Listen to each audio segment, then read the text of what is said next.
All right, so today we are going to make eggplant parmesan. You need a couple of eggplants and a bunch of other ingredients that will be in the description and on the webpage. But anyway, the first thing we have to do is a couple of hours before you're ready to cook it, at least 1 hour, is cut these into 1/4 inch slices. And as you might know from the last video, we just sharpened the blade for this knife, so it should be nice and sharp and cut really, really well. So what you're supposed to do is cut these in 1/4 inch slices.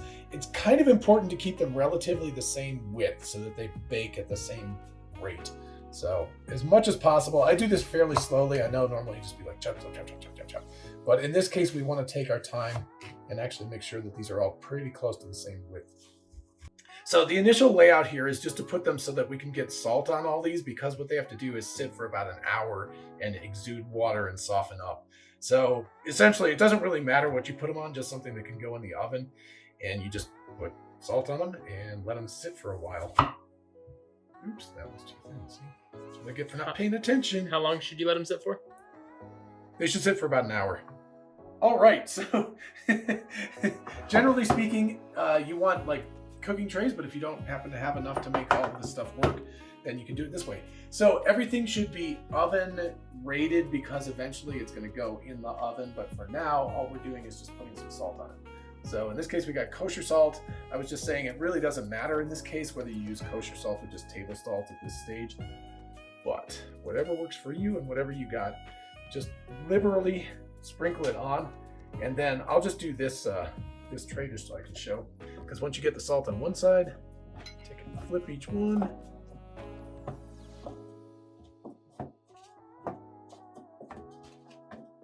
And salt the other side.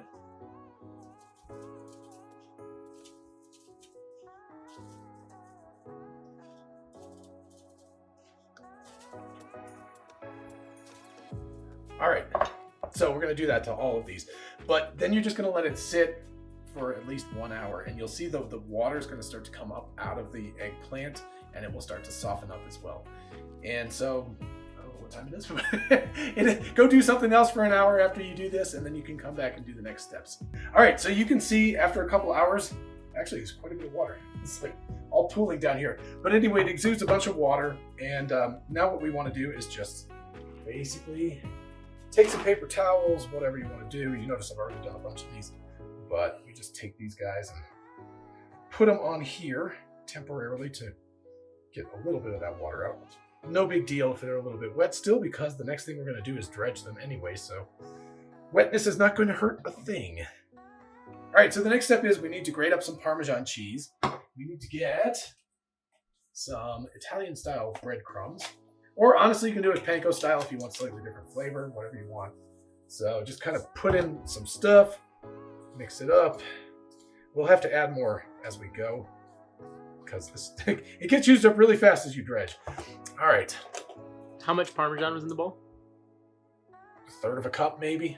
So we'll have to probably do some more as we go. Probably add a little bit more.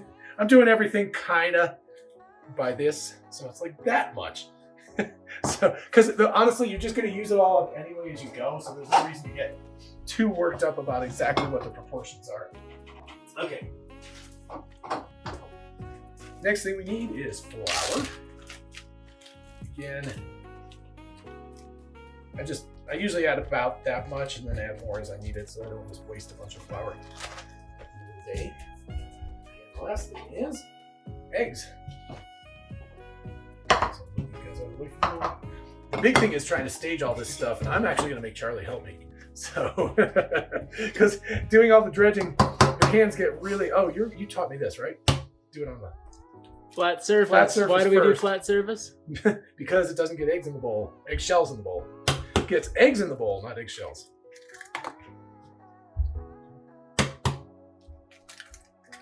All right. 4 eggs is certainly adequate to start. Can you do a one-handed crack? Oh man, I used to be able to be. When I was at TCR, I could. Look at that! It wasn't great, but it was okay. All right, so 4 eggs, a bunch of flour, some breadcrumbs, and Parmesan. If you don't have the good Parmesan, you can use the cheap stuff like that Kraft crap, but well, you only live once. You might as well use the good stuff if you have it. Okay, so each pan, put some olive oil on it to lubricate it. Basically oil the pan just to make sure nothing sticks to it. This is a really simple process. It just takes a while because you got to do a lot of eggplants. But you take this guy, flip it both sides with the flour. Obviously I whisk the eggs. Dip it both sides with the egg stuff. Give it a good dredge of the breadcrumbs.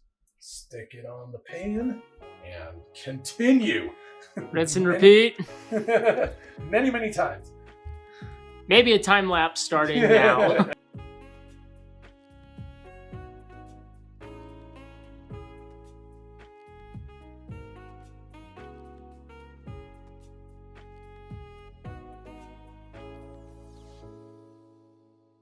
Oven 450.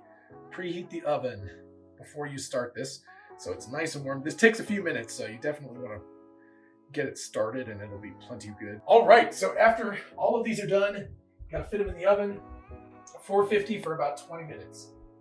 That's what you gotta do. And then you can clean up your mess that you made while you were dredging everything. So now comes making the sauce while that other stuff bakes. So 4, 5, 6 cloves of garlic, whatever makes you happy. I tend to like a lot of garlic. So what we're gonna do is just get the paper off of the garlic, and then we will use the garlic mincer. If you don't have a mincer, of course you can do it by hand, but this saves a lot of time. All right, so give it a whack, peel it out. What's that?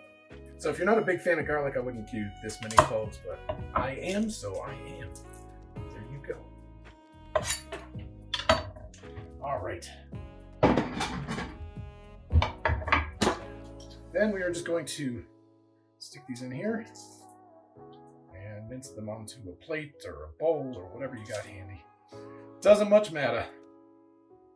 So if you're like, I don't think I'd like this much garlic, it's going to be cooked first and then mixed into a tomato sauce. So it won't taste nearly as heavy as what you think it might from this amount of garlic. All right, so we're gonna add probably most of the rest of this olive oil. Yeah, there we go. A couple tablespoons of olive oil. And then, I'm not used to cooking on gas, so we'll see how this goes. So you want a pretty, not a super hot heat, because what you're gonna wanna do is be able to mix the garlic in and let it kind of infuse the oil. And then once it gets going, so we're gonna cook that for about a minute or so, stirring constantly, and then we will already have the top cut off and we'll dump the tomatoes in. So what you want is about 28 ounces of diced tomatoes. That'll do it. And then the last ingredient, really, except for salt and pepper, is fresh basil is better, but it's wintertime in Colorado and you can't get fresh basil anywhere. So we're just gonna use this as a substitute. Not great, but it'll work. Getting a little bit warm there. So we're gonna dump the garlic in.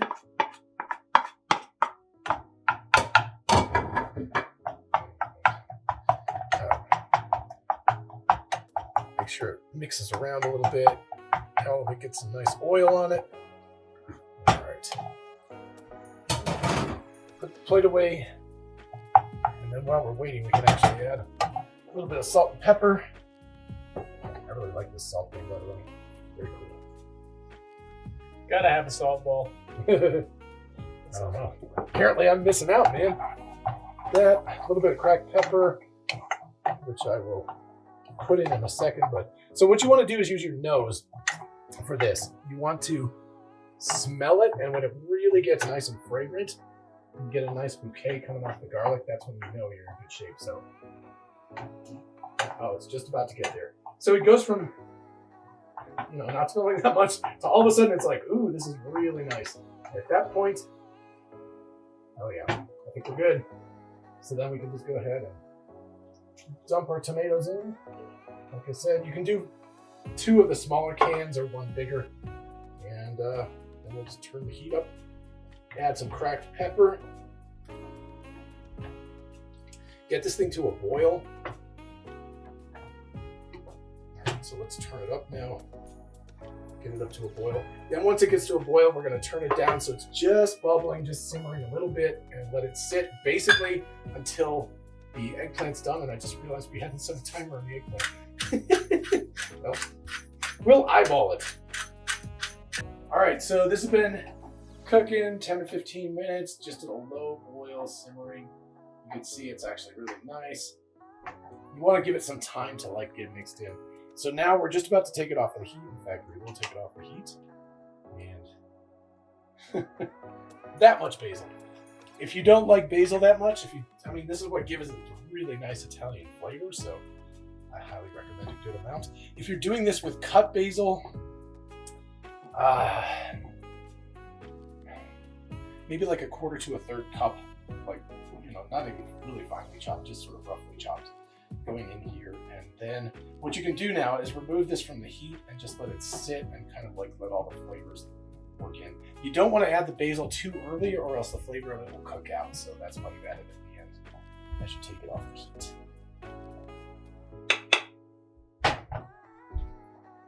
Oh yeah. Good basil flavor. I'd probably add a little more, but I'm doing it for you guys and I don't want to go crazy. Might as well. Yeah, that's right. We're off camera now, right, baby? Nope.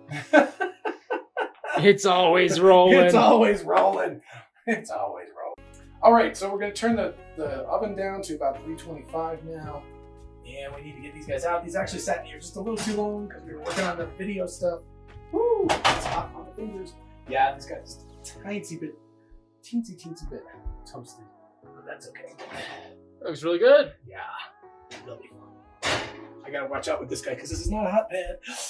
Oh, Fold it in half. I did. I folded. There's the fire alarm. Didn't open the door. That's what we forgot. Yes. All right, we survived the fire alarm and the burn finger. Oh my gosh, this oven is ridiculous. It like leaks heat really bad. Okay, so what we want to do is approximately 1 cup of this should go on the bottom before we put. If you don't use this pan to cook your eggplant, you won't have the lovely sizzling thing that's going on here. Anyway, just kind of put some around. You just want kind of a nice even coating on the bottom. And then we're just going to start. I usually start with fairly large ones so that we can do 2 and then I'll be filling in the middle as we go. So there we go. So, just pack it in pretty tight. So effectively, each serving is going to be those things and you'll have kind of a little bit of extra in the middle. Okay, so after you get the first part done, then we need the mozzarella cheese.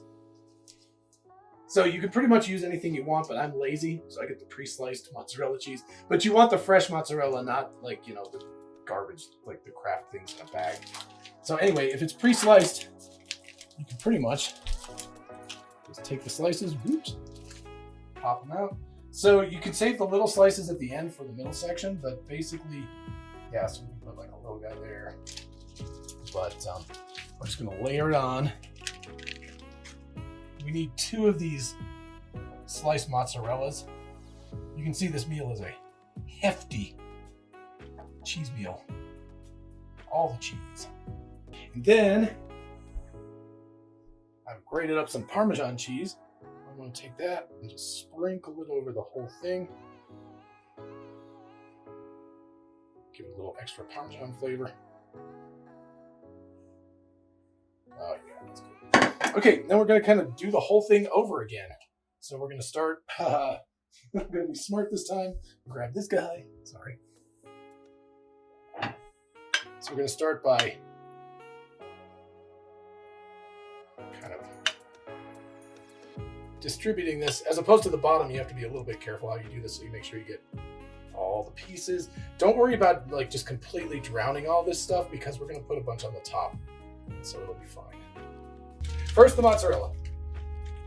Then we put some mozzarella on top. A little extra Parmesan never killed anybody. That's right. If it did, let us know in the comments if you're unaware that someone has been killed by a little extra Parmesan. Back again to the Parmesan.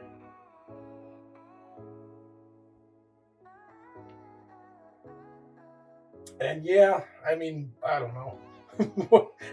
How much Parmesan cheese was that? I just kind of give it a nice coating.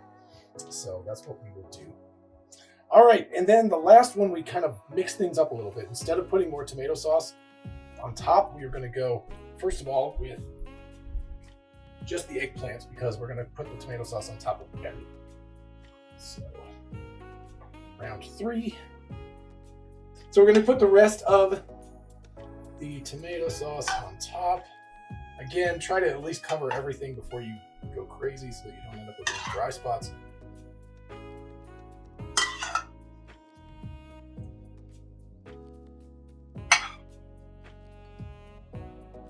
All right. Let's make your little towers. And then, this should be about the right amount of Parmesan. Just going to make a nice little... Give it a nice little shake on top. Wow, I think I actually made just about the right amount. That's crazy. Strike, cry, cry. And then, okay, so I said 325, but it's actually 350. Put it 350 in the oven for 35 minutes and maybe check it at like a half hour just to make sure everything is working. So, yep. Oh, that looks so good. It's going to taste delicious in a half hour. All right, let's take a look. It's been 35 minutes. Ooh, oh yeah, bubbling. Look at that. I mean, come on. Let's take a smell. Oh yeah, that's beautiful. All right, and then what you need to do is let it sit like 5 to 10 minutes just to settle and cool down just a little bit. You could eat it right now anyway, so just let it sit 5 to 10 minutes. Like just cut out the little stacks, get lovely salad to go with it, and you are golden, man. It's a good dinner. All right, so look at this. This is just one. Obviously, make as much as you want. And like I said, get some oil and balsamic vinegar, and a nice red wine pairs really well with this, like a light red wine, not a really heavy red wine. But what are you drinking right now? I actually just finished a Modelo Negro, and I'm going to have some tequila next. So we're just sort of mixing the nationalities here.